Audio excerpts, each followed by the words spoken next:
আসসালামু আলাইকুম ওরহমতুল্লাহি বারাকাত। কাকে একবার দেখলে 1 বছরের নামাজ ও 1 বছর রোজার নেক হয়। সুবহানাল্লাহ। এ সম্পর্কে নবী করিম সাল্লাল্লাহু আলাইহি ওয়াসাল্লাম ফরমান, আমি আমার উম্মত অপেক্ষা যত বড়, একজন আলেম সাধারণ মানুষ অপেক্ষা তত বড়। নবীজি বলছেন, আমি আমার উম্মত অপেক্ষা যত বড়, একজন আলেম সাধারণ মানুষ অপেক্ষা তত বড়। তিনি আরো ফরমান, নামাজ রোজার সাথে 1 বছর ইবাদত করা হতে একজন আলেমের প্রতি একবার নজর করা আল্লাহ তাআলার নিকট অধিক পছন্দনীয়। তিরমিজি শরীফ হাদিস।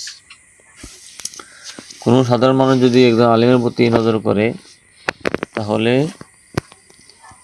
1 বছর নামাজ পড়লে, 1 বছর রোজা রাখলে যে সওয়াব হবে, এই পরিমাণ সওয়াব তার আমলনামায় আল্লাহ রাব্বুল আলামিন দিয়ে দিবেন।